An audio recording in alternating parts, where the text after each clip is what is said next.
Hi guys, welcome back to TNG Productions. My name is Tom. My name is Batman. And we're joined, nice voice, and we're joined by Martin. From Mantic Games. Hello. And in the next couple of videos we are going to be looking at this wonderful game here, Star Saga. What can you tell us about Star Saga? So this is our brand new sci-fi dungeon crawler, fully boxed game, went to Kickstarter and in full retail by the end of this year, so looking forward to it. So in this video we're going to unbox it, show you the contents, and there's a lot of contents to get through, talk through the kind of main components, and then we're going to do a kind of like report in a subsequent video coming up next. Yeah, we're going to have a look at the miniatures that have been beautifully pro-painted by your studio painter. Yeah. Yes, stunning. So we'll see you in a sec. See you in a sec. Buy it! And here we are with the full set. So Mark, are you going to talk us through the bevy, I'm going to call it a bevy of items that come with this. It's a hell of a packed box. So obviously this is the retail version of Star Saga, which will be out later this year. And it's, as you said, it's got an awful lot of stuff in the contents and everything you need to work through all the missions that you've got within the book. So as we're starting there, you've got two books in the box. The first one is the rule book down here. This is everything you need. It includes the rules for all the players, for the if you want to play as a Nexus, but also the AI rules as well. So if nobody wants to play the games master in inverted commas, there is it can play itself. Exactly. Fantastic. And then next to that is the mission book. So throughout that you've got all the intro missions that you do to learn sort of step by step. So there's 3 learning missions where you start with a few characters working up to a full mercenary team. So it's like a training squad. Exactly right. And then at the back end of the book you've got the rest of the missions, which is it's obviously playing through the story. Yeah. There's an ability to use 2 sets as well per mission. So you can actually run them as joint games. So for example, one of the missions which we're going to play later is half the squad is one side of a sealed door, and the other side is the person trying to open it for the rest of the squad. So if you've got those 2 games, you can actually play them in tandem. Brilliant. The rest of it we've got, so I'll start with some of the plastic. So this is brand new hard plastic miniatures, very much in the same ilk as... I'll be QVC girl and bring some up here, but we've sprayed them just for identifying. So what colour have we got with the blues? So the blues are the mercenary team. These are very much in the same kind of plastic as the Walking Dead stuff that you know quite well. And in the box you get 6 of the mercenary miniatures, and as I say, they will get played through as you go through the mission.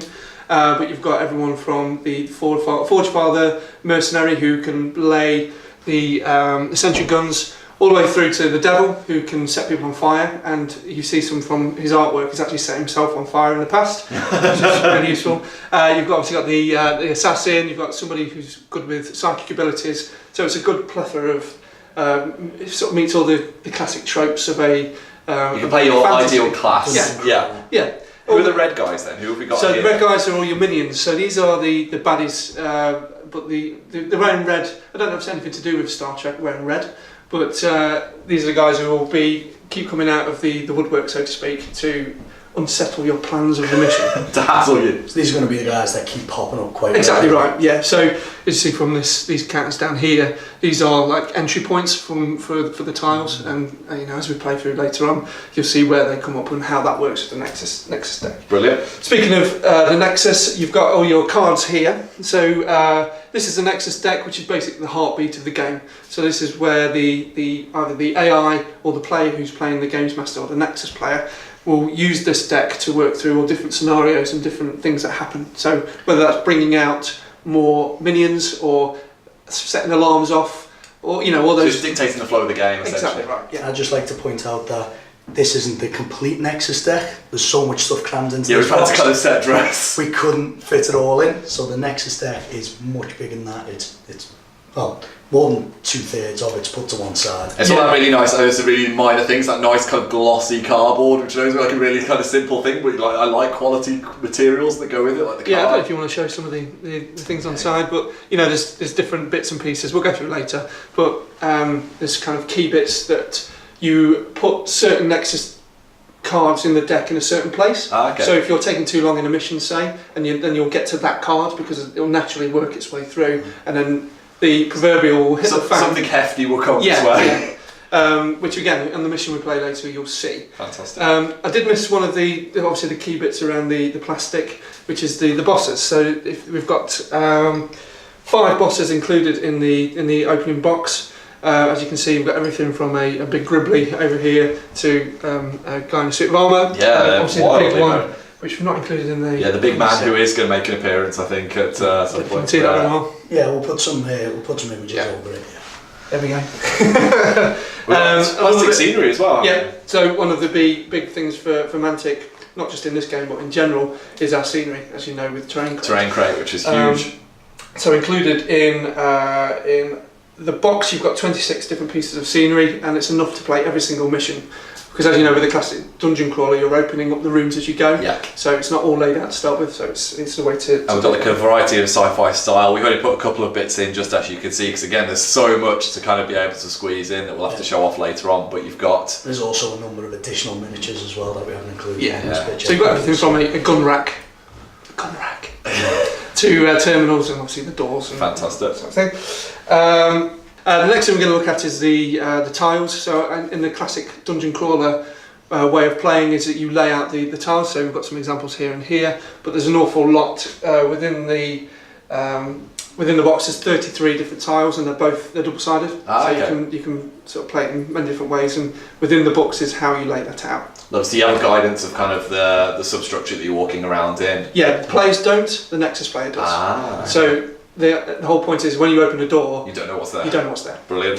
So it's all about getting lined up, line of sight ready. Getting prepped. And finally are the big cards over that side. So you've got the mercenary cards, which gives you every different bit of stat. I don't know if you guys want to go through those in a bit, but it's everything from the movement to the shooting. Quick look there, we've got everything on one card, which is ideal, which is kind of what we need really for our key stats. Yeah, how many heroes, shall we call them? Mercenaries. Mercenaries. Yeah, mercenaries. You get 6 in the box. Awesome.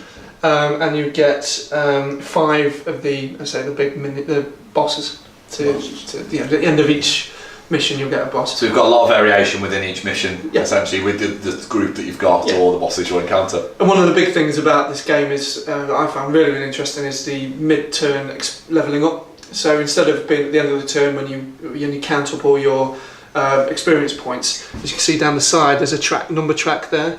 And so as you're doing things like hacking terminals or successfully killing minions or that kind of thing, you're gaining experience, so you can actually level up as you go. So you've got a constant sense of progress. Yeah. How long do the missions tend to take? Is there a rough approximation, or are they variant? They're varying as you go. I mean, as I said, we spoke to Andy earlier on, and he had a mammoth session game on Monday, and it took him a couple of hours, but around an hour and a half. So that mid-level progression is brilliant then, because you can see an instant impact of your actions. And obviously it's a campaign game as well, so you carry on that experience gained through to the next level. Brilliant. So we've got a wonderful outline here of everything that we can squeeze in. There's still more, but we've got even more. So one thing we did forget was the dice. So the way the mechanics work for attacking and defending is through these 2 dice here.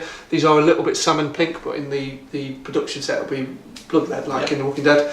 So each dice has got a blank face, it's got a minor success, a regular success, and then a sort of exclamation mark major success, and that's how you do your attacking and defending mechanic. Lovely. So it's again like The Walking Dead, you balance those off each other, and then the outcome is the outcome of the melee or shooting. Fantastic. So what we'll do is we will cut to show off some of the miniatures in their full glory in a second. Okay, so we're going to take a look at some of the Star Saga miniatures now. So the first big guy we've got up here is the Aberration. Is that pronounced right? Yeah. Yeah, that's right. So the Aberration, that's one of the key big bosses for one of the missions. I won't tell you, I won't ruin the surprise. But yeah, he's one tough cookie, got decent movement, but he doesn't, obviously, he's a big brute, so he doesn't shoot anything. So he's all about the melee and high armour. It's quite a sturdy model, he's got decent defence, as you'll see on the card. And he's got some, obviously, additional rules to him, like tough, dual attack, so he can attack 2 targets at the same time.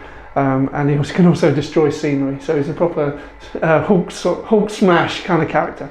He is a big gribbly type of dude. So is he one of the final bosses within the missions? Yeah, within the missions. Yeah. As I say, I don't want to ruin it for the fans at last. home. Yeah, exactly. Okay, so let's take a look at the Enforcer, codename Monarch. Okay, so these are the other 4 bosses that we get within the Star Saga box other than the Aberration. So who have we got here, Mart? So the first one is the Enforcer, codename Monarch. He's the guy in the full suit of armour. Next we've got the Organic Data Storage Unit, which is the big Gribbly. Next along we've got Dr. Lucas Coiner, which has got all his mechanical arms. And finally we've got Guard Commander Graves, who's looking a bit insidious there with his wrist screen.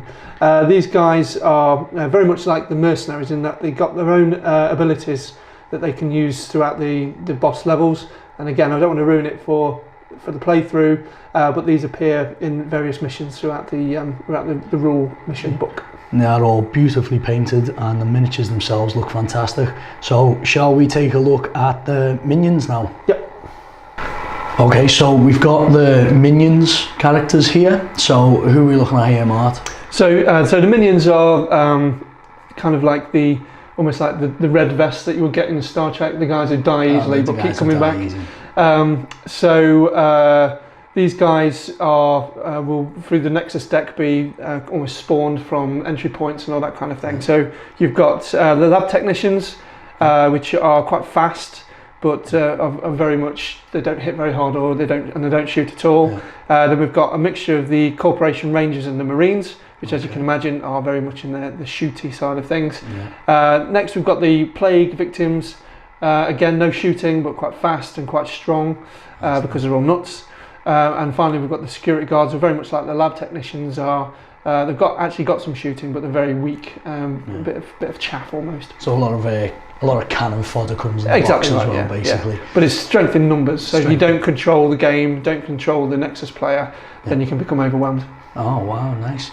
So I think that covers it for the bad guys, so to speak. So shall we go on to the mercenaries? Yep. Okay, so we've got the Mighty Mercenaries here from the Star Saga box. These are all individual characters in their own right, made up from the factions within the Dead Zone universe. That correct? Within the Warpath universe. The Warpath universe. Sorry, yeah. So let's start with who we got first. This guy coming round. Okay, this is where I absolutely savage some of the names. So okay. Whatever you say now is how they're going to be known in the wider community. So just spinning around now is our first guy, who is one of the Forge Father mercenaries. His name is Ogun Helcare. He's a very techie guy. He can deploy auto cannons and is just generally a bit of a badass. Next is probably one of the key characters in the whole game is Captain Erika Dolinsky. So she is, as you'll see in the playthrough, one of the she's not actually in the playthrough, but she's opening the door from the other side, sort of thing. So she's very much a bit of a hard case. Next you've got Wrath, who with the big sword. So he is a melee machine. His special rule is where he can jump from minion to minion, just absolutely laying waste. It's obviously a once per turn thing, but he's fantastic. You've got Elise, who is very much the psychic of the group. You've got Francesco the Devil Salvaggio, who is, as you can see from his card, he's actually been on the receiving end of his own fire, but he's very much around AoE damage and template damage, that kind of thing. Nice. And finally, we've got everybody's favourite, which is Kirby, who is the drinks machine. The drinks machine is pretty much the one thing you need to be doing a lot of hacking. So he'll be your go-to for hacking terminals and those kind of things. Awesome. So these are the guys that come just within the core set of the Star Saga box. So that covers pretty much all the miniature content within the Star Saga box. So we're going to sit down now and have a playthrough of one of the missions, which you can check out in one of our other videos.